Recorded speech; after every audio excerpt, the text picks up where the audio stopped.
Padre João Batista Libânio se multiplicava em vários. Para ele vale o lema: a vida da teologia e a teologia na vida. Ele marcou a história da Igreja Católica. No primeiro programa Horizonte Debate ao vivo deste ano, vamos fazer uma homenagem ao Padre Libânio, o homem, o teólogo, o professor e o pastor. Você conhece a sua história e a sua trajetória? Então, não saia daí, nosso programa está só começando.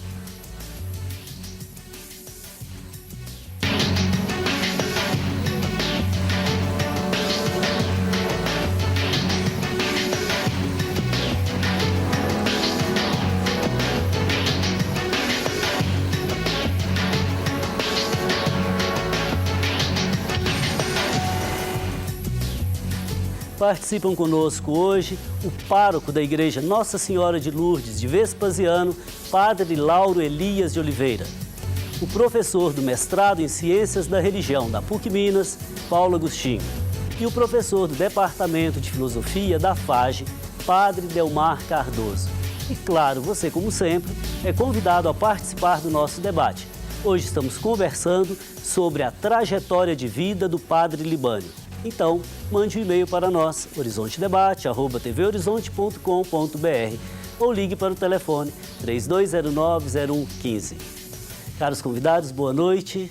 Boa noite. É um prazer tê-los aqui, sobretudo para rememorar a vida do Padre Libânio, uma vida iluminada, uma produção monumental. E gostaria de começar o nosso programa assistindo o depoimento de alguns paroquianos do Padre Lauro. Bom, enquanto não chega o depoimento, eu começo com o Padre Lauro. Tá bom. A produção está dizendo que já está chegando. Vamos lá. Ele surgiu em Vespasiano como uma dádiva de Deus. Uma pessoa simples, correta, sempre transmitindo mensagem de paz e que para mim, eu perco um grande amigo e ganho um santo. Paróquia Nossa Senhora de Lourdes considera de um grande privilégio, de uma grande presente divino que Deus nos deu desse convívio com o Padre Libânio. Ele era um homem extremamente simples e de uma sabedoria imensa. As palavras dele, o que ele nos ensinou, vai ficar para sempre. Então, dois testemunhos muito bonitos. Nós perdemos um homem e ganhamos um santo. Ele era uma testemunha de Deus no nosso meio. Padre Lauro, para o senhor, que trabalhou com o Padre Libânio durante mais de 30 anos, ele era assim mesmo um homem querido e por quê? Era assim mesmo, um homem querido, mesmo porque eu não desmentiria meus paroquianos, né? Marcinho e Celinha, os dois, ela é ministra de Eucaristia, ele é coordenador da comunidade São Vicente de Paulo, lá no Angicos.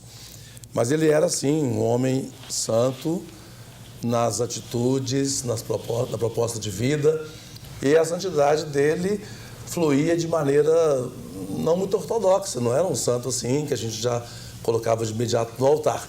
Era preciso aprender a degustar a santidade do Libânio, e isso levava um certo tempo.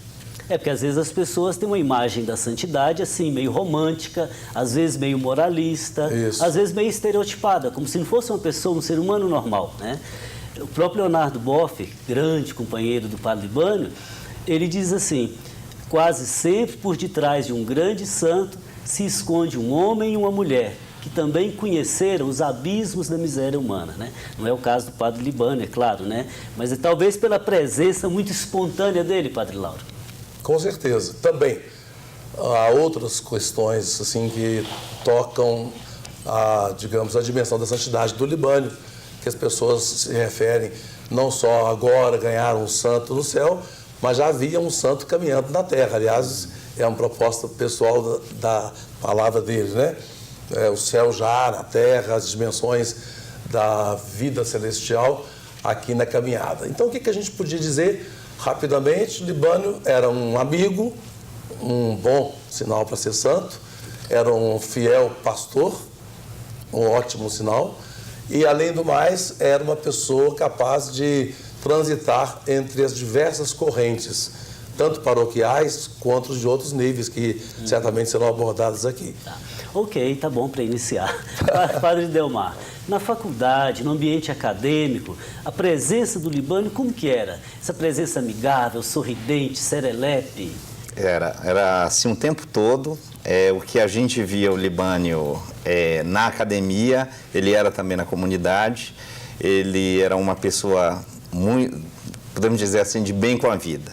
Ele, por exemplo, não dispensava os cumprimentos a ninguém, desde a pessoa mais simples da faculdade, uma pessoa que trabalha na limpeza, ou o reitor. Ele sempre tinha uma palavra e um sorriso para oferecer. Além disso, ele talvez até percebia quando alguém não estava muito bem e tinha aquele carinho, aquela atenção de, digamos assim, com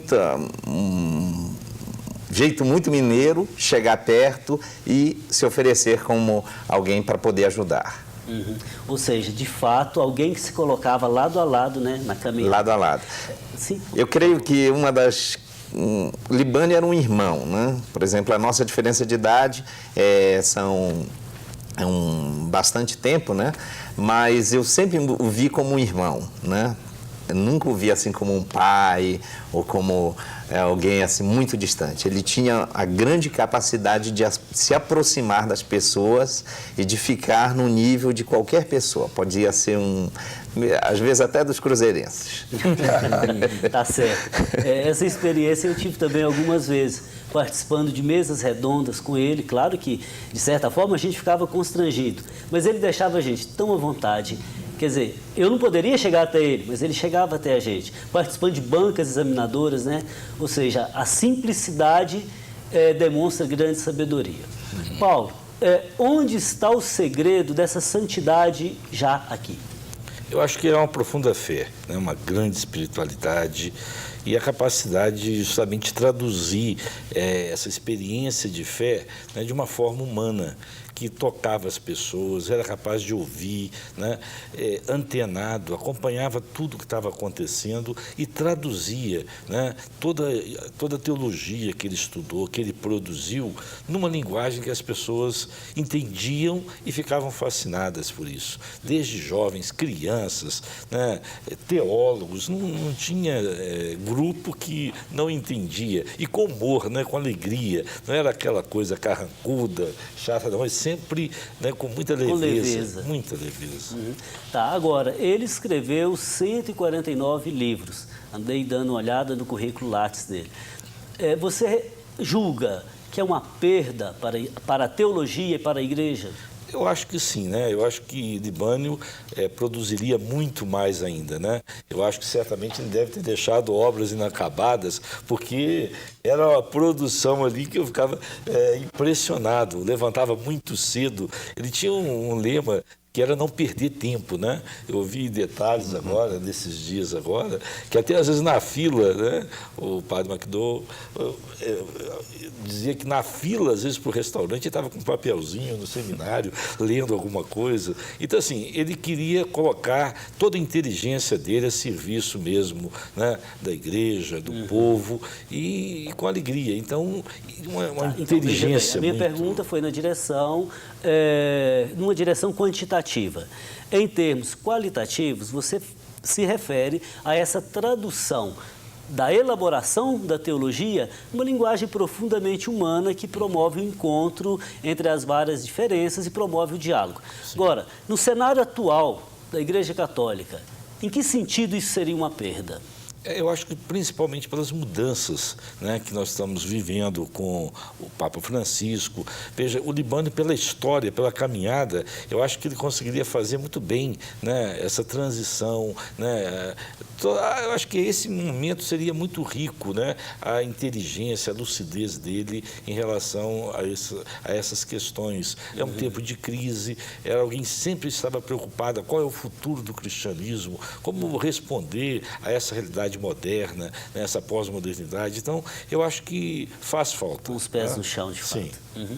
Tá bem. Padre Lauro, para você, o que representou trabalhar 30 anos ao lado do Padre Libânio? Testemunho seu. Testemunho o que mais meu. ficou? O que mais ficou?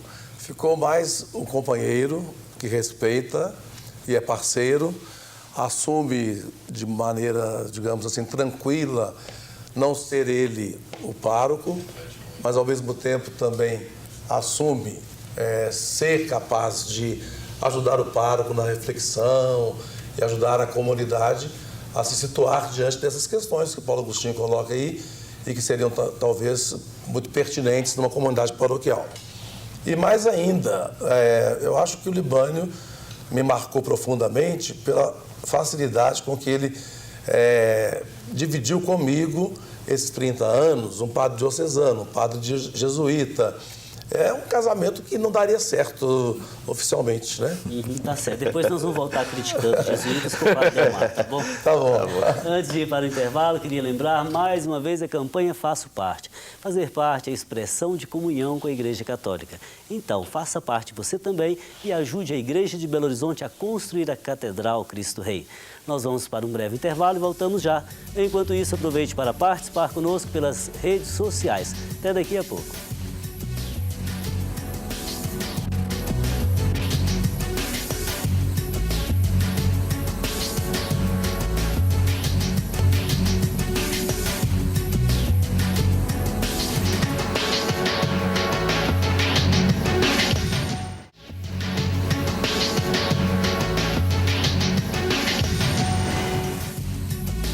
A vida do Padre Libânio é o tema do programa de hoje. Não deixe de participar, então mande um e-mail para horizontedebate@tvhorizonte.com.br ou ligue para nós, 3209-0115. Iniciando esse segundo bloco, nós vamos assistir a mais um VT, alguns testemunhos.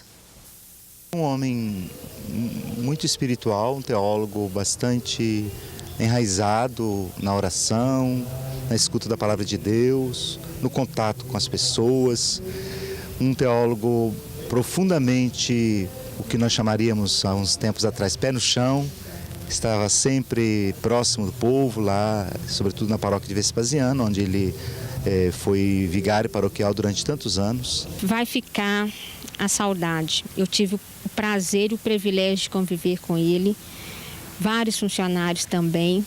Eu convivi muito de perto com ele.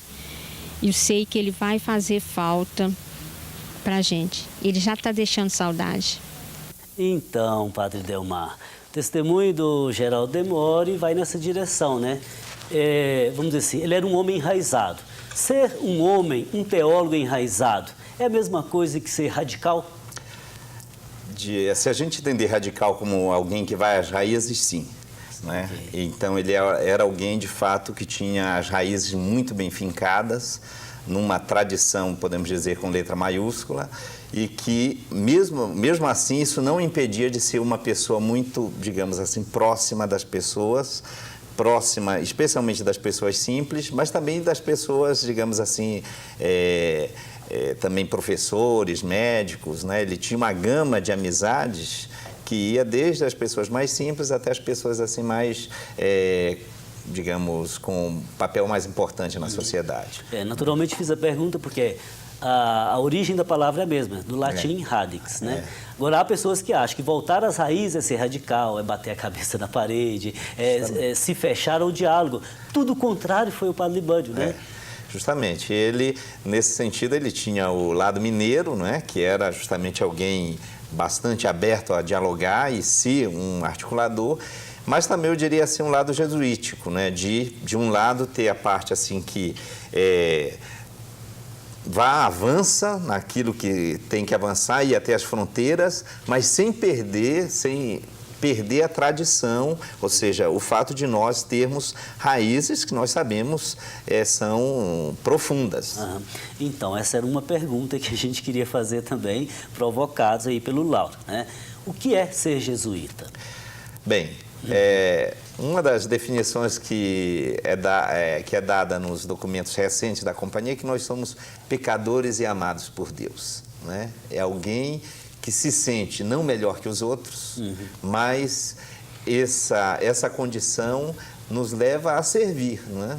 A companhia nasceu para servir a igreja, para se colocar à disposição de qualquer tipo de trabalho, portanto, seja num colégio, seja numa favela, seja com os índios, né? E eu creio que o Libânio encarnou muito bem isso, não é? Ele talvez dos teólogos que nós temos no Brasil, ele é um dos poucos que pôde vivenciar todas as realidades eclesiais, desde o mundo universitário, não é? Até o mundo das populações indígenas, das comunidades de base. É impressionante como ele viajou o Brasil todo, não é? No Amazonas, no Pará, no Rio Grande do Sul, no Mato Grosso, no Nordeste, uma presença de um teólogo que conheceu todos esses lugares, não é? Em loco, vamos dizer assim, não simplesmente por biblioteca, por livro. E aí talvez a relação entre a teologia e a prática, né? Esse encontro, né? A pastoral e a teologia. Justamente. Ou seja, a produção teológica dele não era só uma criação mental, era fruto da experiência, né? Do convívio com as crianças, com os jovens, desde Paulo, cedo essa preocupação. Eu posso usar para ele o lema que a gente usou na abertura do programa: a vida da teologia é a teologia na vida. Sim. Então, acho que ele tinha essa preocupação no contexto que ele chegou ao Brasil, depois do doutorado, em plena repressão, né? Questionando a formação de uma consciência crítica, pensando na questão da juventude, renovando a vida religiosa. Ou seja, cada momento era uma resposta. E, nesse sentido, eu acho que ele foi mesmo, né, um perfeito jesuíta. Justamente. Né, de estar na fronteira, a teologia da libertação, uma coisa nascente, né, o grupo Emaús, né, pensando, Soter. articulando. O primeiro presidente da Soter, em 85, em pleno momento de crise com as relações, né, da Igreja do Vaticano com o Brasil. Agora, a pergunta é para os três. Vou começar pelo Lauro. Como conciliar a prática com a teoria ou a teoria na prática, Padre Lauro? Assim, qual que é seu testemunho a respeito dele? Bom, então é mais fácil. Responder um testemunho a respeito do Libânio fica mais fácil do que teorizar a pergunta, né, a resposta a partir da pergunta que você me faz. Isso que o Paulo Agostinho diz e o Padre Delmar também estão dizendo, para mim é muito, digamos assim, palpável, porque o Libânio chegava para a casa paroquial de uma viagem a Roma, por exemplo, onde tinha ido assessorar o capítulo geral. E aí descia em Confins e buscávamos em Confins, às vezes ele ainda resistia a celebrar a missa das 9 da manhã. Então, para isso ele viajava com muito pouca coisa. Quase nunca fazia o desembarque da bagagem, né? Trazia mal a roupa pequena e camisa e vinho, né? Para a gente celebrar a vinda de Roma. De outras vezes ele vinha de Sebes, de outras vezes ele vinha de encontro da província jesuíta, de outras vezes ele vinha da assessoria Arquidiocese de Belo Horizonte. Retiros. Então, assim, essa é a dimensão mais palpável do Libânio, teólogo inserido em toda a dimensão eclesial. Né? Ele era igreja em tudo, era toda igreja. Correto. Paulo? Eu acho que a própria teologia da libertação, né, pensa o seu método, né, a partir da realidade do que está acontecendo, da vida, e isso ele exercitava mesmo. Né? A gente não tinha, ele até orientava a gente, não ficar montando, até numa pesquisa, e ficar inventando, deixa a realidade falar. Né? A partir da realidade, você vai ter intuições de compreensão, categorias de análise, mas deixa a realidade emergir, percebe o que está acontecendo. Ele era assim. Eu queria só acentuar um pouquinho a realidade mais teórica, porque o Libânio ele foi alguém que realmente tinha toda essa prática porque ele tinha um embasamento teórico muito grande. Ele, por exemplo, tinha todo um método, né? Uma disciplina em estudar. Praticamente, ele sabia que ele produzia muito bem de manhã, então, de manhã, ou ele só dava aula, ou então ele estudava. Gastava a manhã toda estudando. E aquilo que a gente via nos livros de metodologia que ele escreveu e que nos auxiliam até hoje, ele fazia muito isso. Se ele trabalhava muito, então, ele, por exemplo, se dedicava também a alguma atividade física. A atividade que ele mais gostava era nadar. Então, por exemplo, nessas assessorias a encontros de Sebes, ele mesmo partilhou comigo, nadou no Rio Tocantins, nadou no Rio Amazonas, não é? Ele estava ali, dava uma palestra, mas, digamos assim, ele tinha essa dimensão de saber que o teórico, o intelectual, ele não pode deixar de ter, por exemplo, isso que os médicos hoje todos dizem, uma boa atividade física. Não é? Então, isso ele tinha. Ou seja, do ponto de vista humano, por tudo isso que vocês falam aí, ele incorpora a dimensão espiritual de uma forma admirável, a dimensão humana, no sentido de se relacionar com as diferenças, dialogar com todos, a dimensão lúdica, ou seja, o lazer é importante para o ser humano, e a dimensão de elaboração intelectual. Justamente. Esses talvez tenham sido 4 grandes pilares na vida dele. Agora, Padre Delmar, para a teologia, para a igreja, ele deixa um vazio. E para os jesuítas, para a comunidade? Ele deixa um grande vazio porque ele era uma pessoa muito presente. Ele era realmente um companheiro, ele se interessava por todos nós. Quando algum de nós, por exemplo, adoecia, ele se oferecia para, se a gente precisasse de alguma coisa, podíamos contatá-lo. Também durante as nossas reuniões, os nossos momentos de comunidade, ele era alguém também assim, que era um servidor, não é? Que se dispunha a passar uma bandeja de algum salgadinho, coisas assim. Até lavar os pratos. Lavar os pratos, e ele era assim realmente alguém que vai deixar uma falta, sempre pontual em tudo, não é?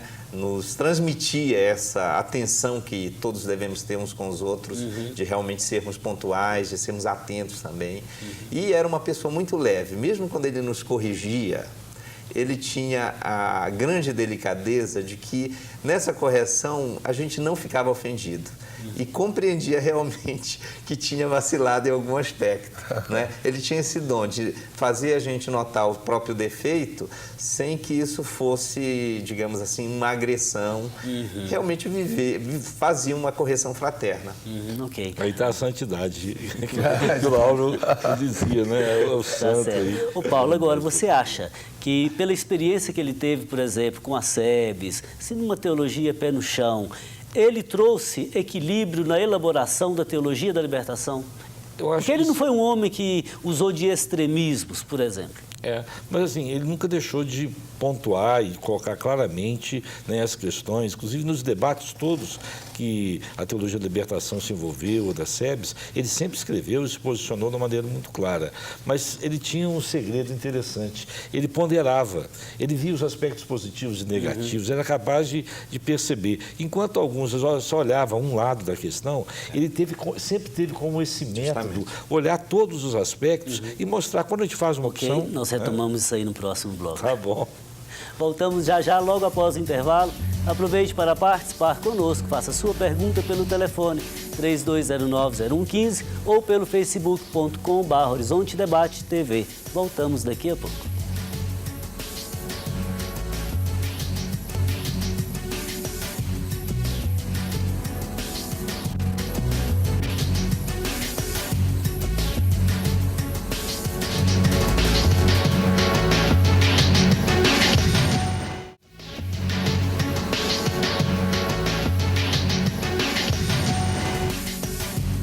Teoria aliada à prática. É assim que Padre Libânio levava a sua vida.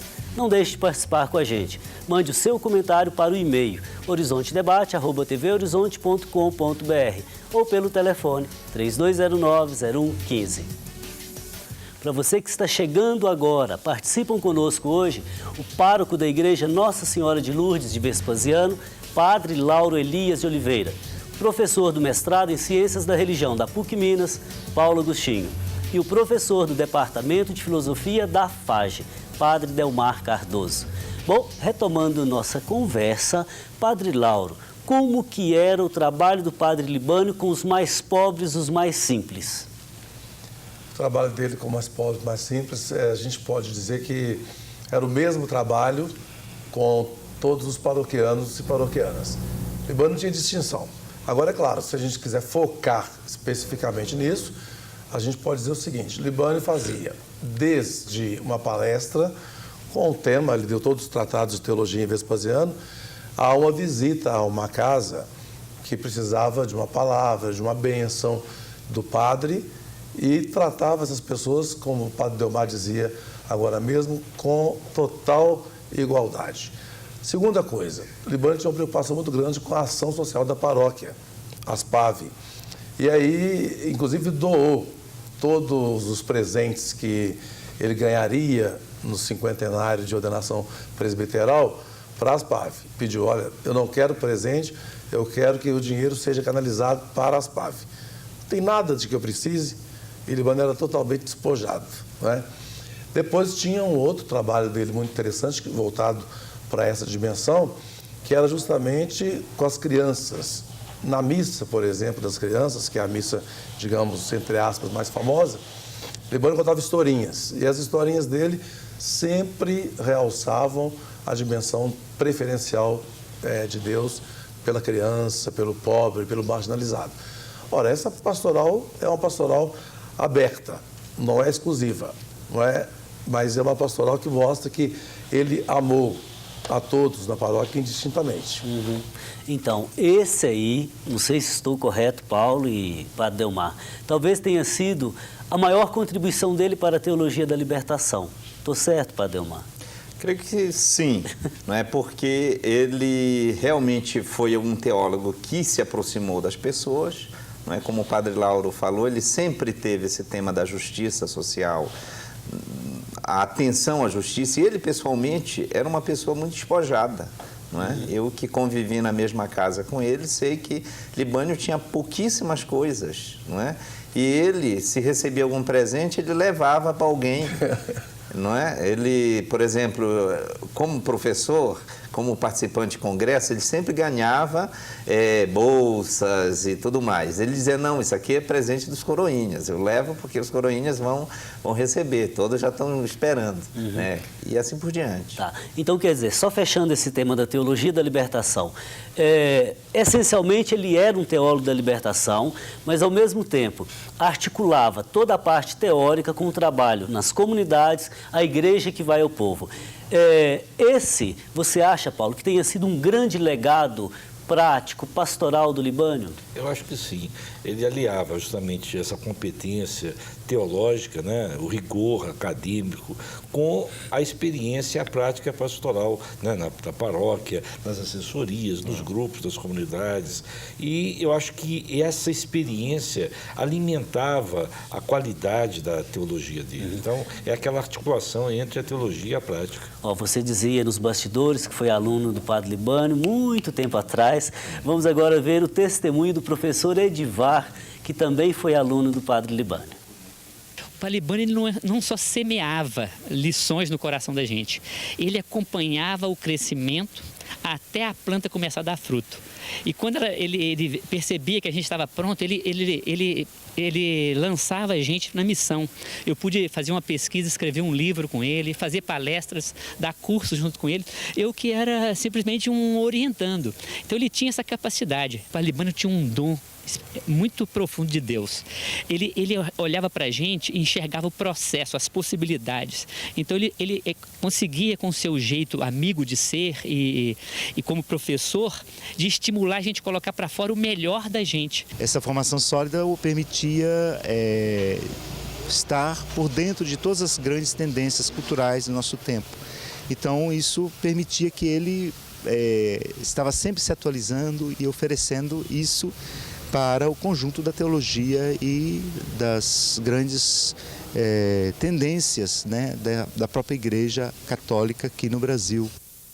Então, Paulo, você tem uma longa experiência com ele, né? Ele foi da sua banca de doutorado. Mestrado e doutorado. Mestrado e doutorado. Então, qual que é a sua visão do Libânio professor, educador? Eu acho que era um professor com grande capacidade didática, teórica, clareza, né, na sua explicação. Mas, voltando só a essa ideia que o professor Edivar disse, eu tinha acabado de defender o mestrado, né? Ele foi da minha banca, e aí eu recebo um e-mail dele dizendo que não poderia ir a Curitiba para uma abertura de um congresso e que eu iria abrir o congresso. Você? Quem sou eu? Acabei de defender o mestrado e eu já recebo lá do congresso, né, o convite dizendo que o Padre Libânio tinha pedido. Isso o Edivar falou, é verdade. Ele promovia esse... Pois é, Paulo, essa é uma visão que eu acho fantástica. O grande líder, ele semeia, ele promove o crescimento por onde passa. O grande líder, ele não assume uma função, um cargo, por décadas, mas ele sai de si e faz a síntese do nós. Ele deixa seguidores, ele faz escola. Sim, Padre Lauro levantou a mão. É para dizer também isso que o professor Paulo Agostinho está dizendo, que o professor Edivar disse também, em Vespasiano, por exemplo, a Cláudia Maria, hoje ela mora em Belo Horizonte, perto da FAGE. A Cláudia Maria foi coroinha, foi do grupo jovem, foi catequista e hoje é doutora em filosofia. O padre Libânio acompanhou, né? Ele cuidou, fez tudo para que ela chegasse até lá. Mas ele vislumbrou na Cláudia a capacidade, a potencialidade. Não só na Cláudia.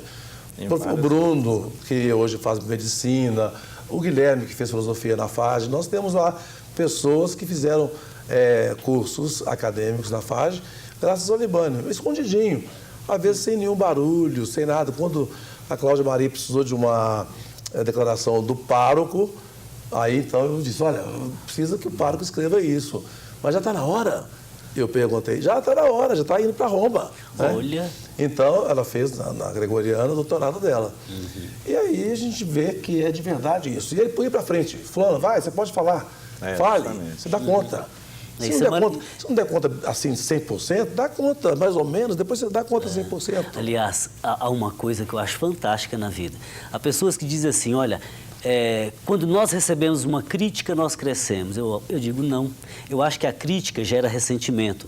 O ser humano precisa de estímulo. Quando nós estimulamos, a pessoa cresce. E a fecundidade do Libânio nisso é incrível. A gente via, né, agora nesses dias de celebração, né, da passagem dele, a quantidade de pessoas, a quantidade de filhos espirituais, né, intelectuais que ele criou. É impressionante. Ok, eu tenho aqui a participação do Maico Roberto, da comunidade Vespasiano.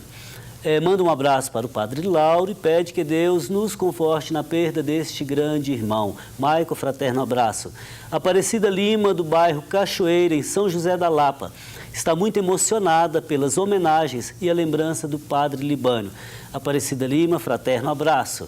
Queríamos mandar um abraço para Marcília Rosa, Leni Bastos, Padre João Ribeiro, Azenildo Moura, Brenner Alexandre, Euler Rodrigues, Sheila Bidala. Padre Vantuil Oliveira diz assim, fico feliz em saber que a TV Horizonte apresenta este programa dedicado ao Padre Libânio. Seu trabalho será sempre um testemunho de amor à igreja e aos irmãos.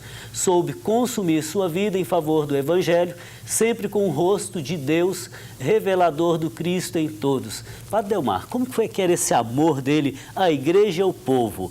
É um ensinamento bonito, ou seja, a igreja que desce um pouquinho do altar, que sai da sacristia, que abre as portas e janelas? Eu creio que sim. É essa igreja que ele viveu, que ele...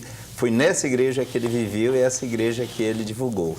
Não é? Libânio não é da igreja do clericalismo, não é? Ele é de uma igreja realmente que se faz irmã de todos e ele, particularmente assim, na vida de igreja, sempre soube, digamos assim, transitar em vários ambientes eclesiais, desde o mundo dos religiosos, não é? No mundo das pessoas das comunidades de base, também, digamos, aqueles primeiros movimentos, ele também prestou assessoria a muitos grupos de jovens, não é? Ele teve um trabalho, especialmente nos anos 70 aqui em Belo Horizonte, impressionante. Esse trabalho depois se transformou em várias publicações em torno do tema da juventude, não é? Então, ele transitou em vários caminhos, em várias, como ele mesmo gostava de dizer, cenários de igreja.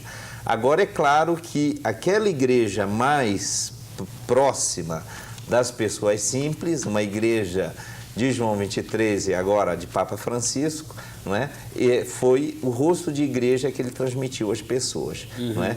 Mas sempre se manteve assim numa posição de diálogo e atenção a todos. Ok. Bom, Padre Vantuil, obrigado pela participação, fraterno abraço. Enquanto isso, nós vamos para um rápido intervalo e voltamos logo. Aproveite para participar, ainda dá tempo.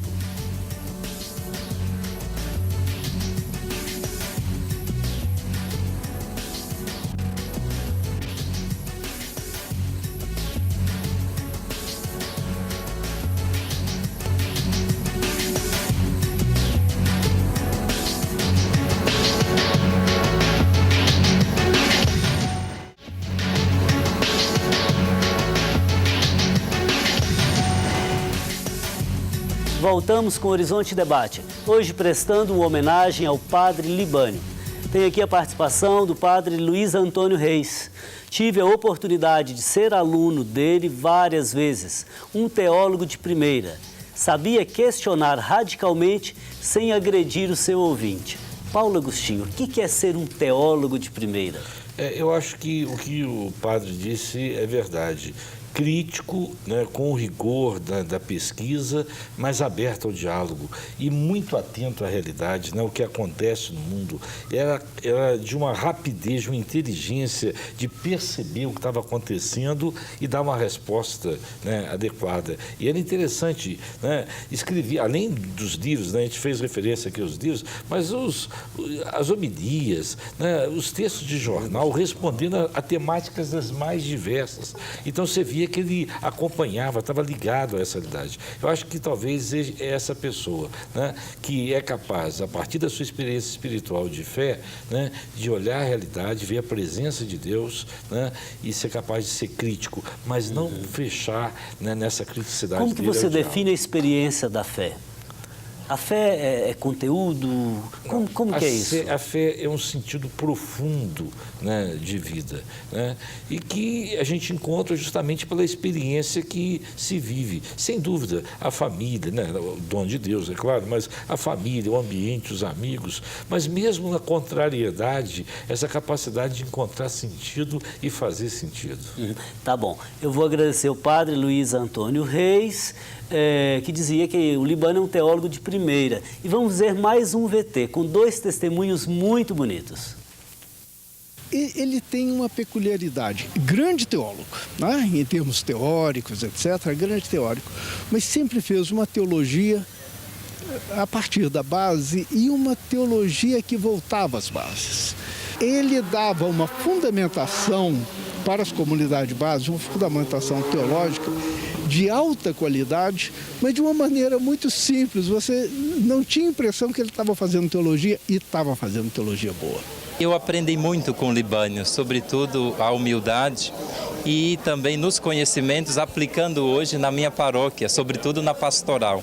Ele representava um pouco também a teologia da libertação e assim o contato com as pessoas, com os pobres, os mais humildes.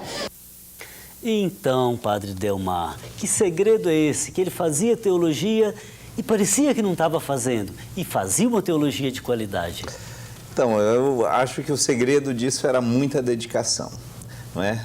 O Paulo Agostinho falou uma coisa interessante, como ele estava atento e ao mesmo tempo por dentro de tudo e das questões. Eu creio que essa atenção não vinha só das leituras que ele fazia, mas também da grande capacidade de escuta que ele tinha. Ele, por exemplo, os nossos problemas contemporâneos, muitos deles ele captava pela atenção daquilo que chegava até ele, e não somente de uma pesquisa puramente intelectual. Né? Então, ele tinha esse dom de ler e ouvir, digamos, as pessoas. Né? Eu creio que é isso Essa capacidade de aprender, né? Justamente. Ele não se fechava ao novo, estava sempre aberto a aprender, tinha essa humildade intelectual de estar sempre aprendendo. Né? Ele, por exemplo, era muito prático, o jornal, ele não lia o jornal todo, não é? Ele via a primeira página do jornal... Já sabia a direção. E já sabia a direção, não é? Mas ele estava atento ao qual era a reação das pessoas, por exemplo, diante de alguma situação. Ele estava atento àquilo que as pessoas também reagiam diante dos fatos. Ok. Bom, tenho aqui ainda a participação da Graça Andreata. Participei de muitas palestras com o Libânio, tanto na Arquidiocese de Vitória, onde a SEBS era um jardim pleno de atividades cristãs, quanto na Arquidiocese de Mariana, onde com você fazíamos a formação teológica. Graça, obrigado pela participação, fraterno abraço. Padre Lauro está caladinho agora, né? Então, vamos contar mais um pouco aí. Que legado o senhor acha que o Padre Libânio deixa para a Arquidiocese de Belo Horizonte e para a Igreja como um todo? O legado que eu acho principal do Libânio é, além da possibilidade de dialogar com todas as realidades eclesiais, como já foi falado aqui várias vezes, a disponibilidade. O Libânio, ele poderia estar em Vespasiano, um telefonema, uma freira chegou de não sei onde, uma geral, e pedia para conversar com ele. Ele dizia, posso, mas aqui em Vespasiano. E aí, de repente, na casa paroquial, chegava um séquito, né? 3, 4, 5 freiras, e aí, parliamo italiano, todo mundo falando italiano, né? Só uma, talvez, brasileira e tal. Enfim, outra demanda que havia, seja de Dom Serafim, nós somos colegas, eu e ele, no começo do projeto Construir Esperança, e aí as demandas eram muito grandes. Antoniazzi escrevia e dizia: o Libânio é sintético, então o Libânio escreva. O Libânio escrevia logo e dizia: escrevi para ontem, já estava pronto o que tinha pedido. Mas muito disponível. Na paróquia, e isso aí era para toda a igreja, na paróquia o Libânio era capaz de celebrar, presidir a celebração eucarística, depois de abençoar, né, 3, 4, 5 veículos que as pessoas solicitavam. Ao mesmo tempo, era capaz de rapidamente ir ao hospital. Nós temos 2 hospitais lá, que está na paróquia, mas atendem as paróquias vizinhas também. Porque Vespasiano tem 6 paróquias, né, 5 paróquias. E atendem também. Vai lá ungir uma pessoa e depois, à tarde, faz uma palestra e depois preside de novo às 19, janta, vai embora e de manhã cedo acorda para trabalhar de novo. Então, eu dizia que o nome dele era trabalho. Está nesse livro de 80 anos dele, que eu escrevi. Então, eu dizia na abertura do programa que ele se multiplicava, né? Exato. Como ele mesmo dizia, quanto mais se doa, mais se tem, mais se cresce, né?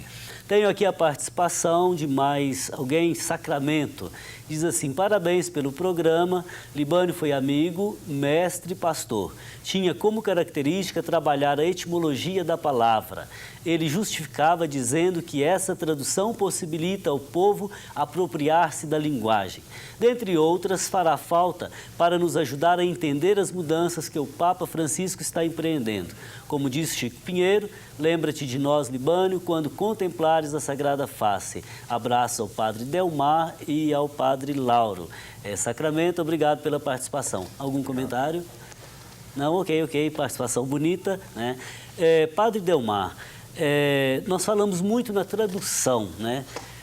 Às vezes na elaboração da teologia ou da filosofia, de qualquer ciência humana em geral, às vezes nós ficamos na esfera assim, logocêntrica, abstrata, teórica, né? O que você acha que levou Libânio, por exemplo, a fazer a teologia inserido na vivência, na doação, na visita ao hospital, na bênção, na celebração eucarística, sem perder o maior rigor teórico acadêmico?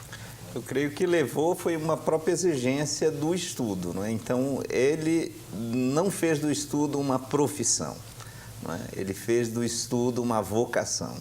E ele gostava de insistir que vocação é um chamado, não é? Então, por ser um chamado, ele estava sempre se atualizando. Uhum. Ele nunca dava a mesma aula. Não é? Ele escrevia, fazia uns esquemas, esses esquemas ele enriquecia sempre. Às vezes, no momento de expor, o esquema já era outro, era modificado em atenção também àquele público que ele estava ouvindo. As palestras eram assim? As palestras eram assim. Ele sempre levava a pastinha, deixava a pastinha de lado e ia. Bom, o programa está indo para o final, então eu queria ouvir de vocês agora alguns testemunhos muito interessantes. Paulo Agostinho, defina para mim o Padre Libânio como teólogo, em 1 minuto. Para mim, o Libânio é aquela pessoa capaz de, por amar profundamente a Deus, fazer com que a teologia, né, seja uma inteligência dessa experiência, que toca as pessoas, que comunica, né, a experiência de Deus, né, numa linguagem, né, da ciência, na linguagem que atende ao jovem. Então, é esse ser capaz de ter aprendido, vivenciado a experiência de Deus com a profunda espiritualidade e traduzido de uma maneira inteligente e lúcida essa experiência de fé. Uhum. Ok, Padre Lauro, Padre Libânio enquanto pastor. Enquanto pastor, fiel, seguidor de Jesus Cristo, anunciador veemente da Boa Nova e grande amigo dos paroquianos, mais ainda capaz de resumir, do meu ponto de vista, esse bonito trecho que todos nós cantamos e dizemos sempre, estava lá escrito no seu caixão, lá em Vespasiano, Santo Inácio, em tudo amar e servir. Tudo para ele era amor, tudo para ele era serviço. Esse é o pastor. Ok, bonito. Padre Delmar, quem era o Padre Libânio enquanto confrade, enquanto professor? Então, ele era um amigo, um irmão, alguém que que vinha do chão, né? E por isso eu acho que o que ele tinha que mais nos dava, seja como professor, seja como companheiro, confrade de comunidade, co-irmão, era a humildade. Não é? Era alguém que, como ele mesmo nos ensinava, humildade vem de humus, né? É a terra que se faz fértil. E eu creio que foi isso, essa humildade do Libânio fez dele uma terra que foi muito fértil e que espero em Deus que vai continuar dando muitos frutos, porque ele nos deixa um grande legado e todos nós temos essa missão de continuar isso adiante. Essa responsabilidade. Ok, Padre Lauro, Paulo Agostinho, Padre Delmar, muitíssimo obrigado pela presença. Obrigado. Obrigado a Vocês você. trouxeram aqui elementos maravilhosos sobre a vida do Padre Libânio. Antes de encerrar o programa, lembro mais uma vez a campanha Faço Parte. Nosso compromisso de comunhão com a Igreja Católica que está em Belo Horizonte. Fazer parte é doar de si e ajudar a construir esse momento bonito da história da igreja aqui, que é a construção da Catedral Cristo Rei. O Horizonte Debate de hoje chegou ao fim, mas você pode acompanhar informações sobre o programa pelo site da TV Horizonte. Nosso endereço é tvhorizonte.com.br/Horizonte Debate. Outro jeito de nos acompanhar é pelas redes sociais. Obrigado pela sua companhia e na próxima semana eu te espero em mais um Horizonte Debate, aqui na TV Horizonte, uma emissora da Catedral, rede de comunicação católica. Conto com você. Fraterno abraço.